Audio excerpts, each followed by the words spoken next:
Maravilloso es el Señor. Alaba, alma mía, al Señor. Alaba todo mi ser su santo nombre. Alaba, alma mía, al Señor, y no olvide ninguno de sus beneficios. Él perdona todos tus pecados y sana todas tus dolencias.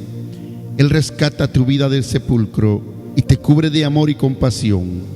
Él colma de bienes tu vida y te rejuvenece como las águilas. El Señor hace justicia y defiende a todos los oprimidos. Dio a conocer sus caminos a Moisés, reveló sus obras al pueblo de Israel. El Señor es clemente y compasivo, lento para la ira y grande en misericordia. No sostiene para siempre su querella ni guarda rencor eternamente.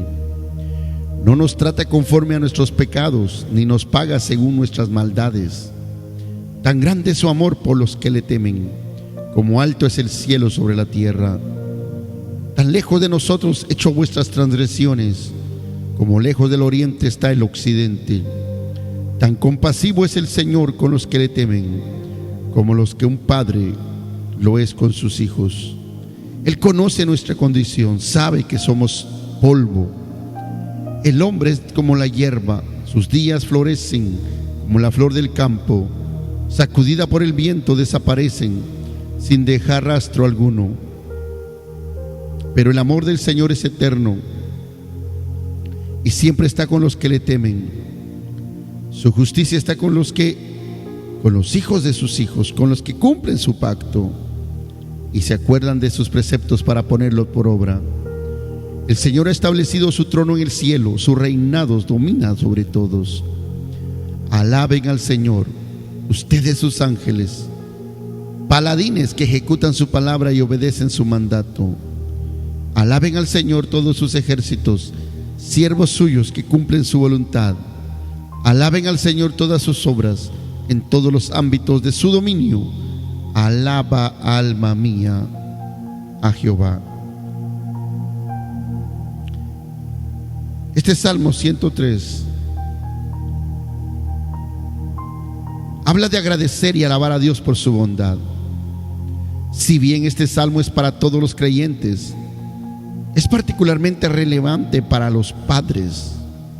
En consecuencia, aunque gran parte de este capítulo enfatizará el papel de los padres, el Salmo 103 brinda a todos los creyentes instrucciones poderosas sobre cómo debemos pensar, sentir y actuar en respuesta a la misericordia, la bondad y la compasión de Dios. Cuando el versículo 13 del Salmo 103 señala: tan compasivo es el Señor con los que le temen, como lo es un padre con sus hijos, no significa que el Señor aprende cómo ser Dios observando a los padres humanos. Tampoco significa que Dios se pregunta si debería ser compasivo y luego se percata de que los buenos padres son compasivos y por eso decide actuar con compasión también. Más bien, el versículo 13 significa que cuando observas a un buen padre, estás viendo una imagen de Dios.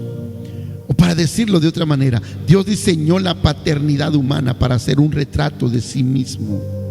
Dios tuvo un hijo antes de crear a Adán. Él era Dios, el Padre, antes de ser Dios el creador. Sabía lo que quería retratar antes de crear la representación. La clara implicación para todos los padres es que fuimos diseñados para mostrar la paternidad de Dios, especialmente, pero no solo, a nuestros hijos. Y eso implica que aprendemos a ser padres observando cómo Dios cuida a sus hijos. También implica que los niños aprenden cómo es la paternidad de Dios al observarnos. La palabra en Salmos 103 nos recuerda de que somos polvo. Entonces vemos la cadena de influencia que comienza con Dios, el Padre infinitamente perfecto de hijos imperfectos, y quien demuestra una buena paternidad y continúa con nosotros, para que a su vez podamos mostrar a nuestros hijos y a otros cómo es la paternidad de Dios. Esa es la vocación de un padre. Cuando David señala: tan compasivo es el Señor con los que le temen, como lo es un padre con sus hijos, quiso indicar que Dios creó la paternidad a su imagen, y la buena paternidad apunta hacia Dios. Cuando David declara en el verso 14 que los padres y el resto de nosotros somos como el polvo, Dios conoce nuestra condición, se acuerda de que somos polvo, dice la palabra.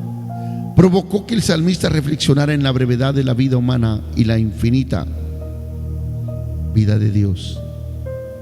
¿Y cómo se relaciona esto con nuestros hijos? El hombre es como la hierba, sus días florecen como la flor del campo, sacudida por el viento, desaparece sin dejar rastro alguno. Pero el amor del Señor es eterno y siempre está con los que le temen. Su justicia está con los hijos de sus hijos, con los que cumplen su pacto y se acuerdan de sus preceptos, para ponerlo por obras. Los padres deben saber que no siempre estarán cerca de sus hijos. El verso 17 hace referencia a los hijos de sus hijos. Entonces la pregunta que un padre debe hacerse es: ¿cómo pueden mis hijos beneficiarse para siempre del amor de Dios? ¿Cómo pueden mis hijos convertirse en beneficiarios de la justicia de Dios en lugar de ser condenados por ella? Los versos 17 al 18 dan 3 respuestas a estas preguntas. El firme amor de Dios y la justicia de Dios seguirán a tus hijos de generación en generación si estas 3 cosas suceden. La primera, si le temen. La segunda, si guardan su pacto. Y tercera, si cumplen sus mandamientos. Cumplir el pacto de Dios hoy. Enfoquémonos por un momento en el segundo requisito. Su justicia está con los hijos de sus hijos, con los que cumplen su pacto. ¿Qué significa hoy cumplir el pacto de Dios? Las cosas han cambiado desde que el Mesías vino. En la última cena Jesús levantó la copa que representa su propia sangre y declaró: esta copa es el nuevo pacto en mi sangre, que es derramada por ustedes. Ahora hay algo nuevo. Hay un nuevo pacto entre Dios y su pueblo, un pacto que nos da la sangre de Cristo para cubrir nuestros pecados y el poder del Espíritu para permitirnos caminar con una nueva vida renovada. El nuevo pacto requiere que estemos unidos a Jesús a través del nuevo nacimiento y que recibamos a Jesús como nuestro Salvador y Señor. Entonces, cuando los versículos 17 y 18 señalan que el amor y la justicia de Dios bendecirán a nuestros hijos si mantienen el pacto de Dios, significa que nuestros hijos deben recibir a Jesús como el Salvador y Señor de sus vidas. Las otras 2 condiciones que David menciona para recibir el amor constante y el cuidado de Dios son temer a Dios y cumplir sus mandamientos.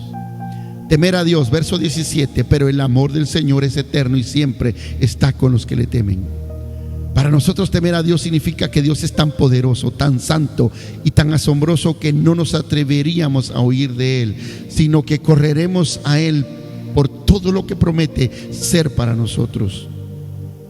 Temer a Dios no es lo opuesto a acercarnos a Jesús el Mesías, es más bien la marca o la manera en la que nos acercamos. Nos acercamos con reverencia y humildad. Vamos a Él sin pensar que Dios nos debe algo. Nos acercamos temblando, quebrantados y arrepentidos, temiendo que nuestros corazones inconstantes se alejen, a menos que Él no tome y nos guarde. Cumplir sus mandamientos.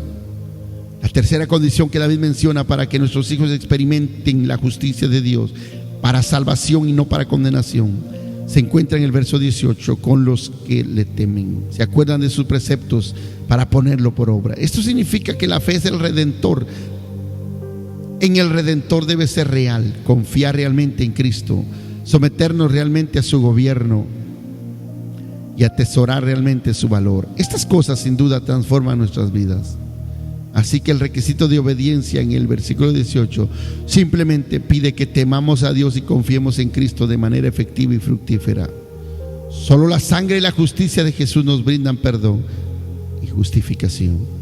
Pero es nuestra obediencia, por imperfecta que sea, la que demuestra que Dios nos ha salvado. Nuestra obediencia demuestra que nuestra fe es real, que somos verdaderos guardianes del pacto, que nos aferramos a Jesucristo, nuestro preciado sustituto.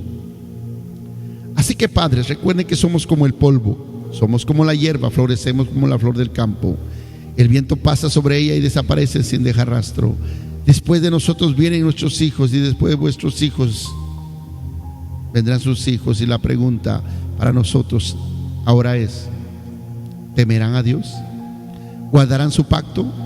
¿Cumplirán sus mandamientos? Si lo hacen, el amor constante de Dios y la justicia de Dios los bendecirá para siempre. Bendigamos al Señor. Entonces, Por encima de cualquier otra cosa que enfatiza este salmo sobre lo que los padres deben hacer para guiar a sus hijos a esta condición de bienaventuranza, ¿qué es lo más importante que este salmo pide que hagamos por nuestras familias y amigos, por nuestras iglesias, por nuestras ciudades y por nuestras almas? La respuesta es relevante para todos. La respuesta es: bendice al Señor. El salmo comienza y termina con el salmista animando a su alma a bendecir al Señor y animando a los ángeles y a las huestes del cielo y a las obras de las manos de Dios a hacer lo mismo. El salmo se enfoca abrumadoramente en bendecir al Señor. Verso 1 y 2 dice: alaba, alma mía, al Señor. Alabe todo mi ser su santo nombre. Alaba, alma mía, al Señor, y no olvide ninguno de sus beneficios. Después comienza a enumerar los beneficios. Al final, en los versos 20 y 22, concluye la lista. Alaben al Señor ustedes, sus ángeles, paladines que ejecutan su palabra y obedecen su mandato. Alaben al Señor todos sus ejércitos, siervos suyos que cumplen su voluntad. Alaben al Señor todas sus obras en todos los ámbitos de su dominio. Alaba, alma mía, al Señor. ¿Qué significa bendecir al Señor? Significa hablar bien de la grandeza y la bondad de Dios. Es casi sinónimo de alabanza. El Salmo 34:1 nos dice: bendeciré al Señor en todo tiempo, mis labios siempre lo alabarán. Observa la palabra labios, mis labios siempre lo alabarán. Bendecir al Señor significa hablar o cantar sobre la bondad y la grandeza del Señor. David escribió en los primeros y últimos versículos de este salmo que hablar de la bondad y la grandeza de Dios debe surgir del alma. Bendecir a Dios con la boca sin el alma sería hipocresía. Jesús dijo: este pueblo me honra con labios, pero su corazón está lejos de mí. Mateo 15:8. David conocía el peligro de esta hipocresía y se exhortaba a sí mismo a no permitir que esto sucediera. Hablaba consigo mismo: ven, alma mía, mira la grandeza y la bondad de Dios. Únete a mi boca y bendigamos al Señor con todo nuestro ser. Como padre, quizás lo más efectivo que podemos hacer para ayudar a nuestros hijos es confiar en Dios, bendecir al Señor continuamente delante de ellos y hacerlo con sinceridad desde nuestras almas. Oh, maravilloso, qué lindo. En la próxima grabación del podcast estaremos compartiendo las 3 razones para bendecir al Señor.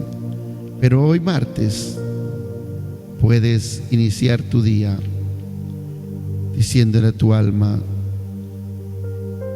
que alabe al Señor, como dice el Salmo 103. Oh sí, alaba, alma mía, al Señor. Alabe todo mi ser su santo nombre. Alaba, alma mía, al Señor, y no olvides ninguno de sus beneficios.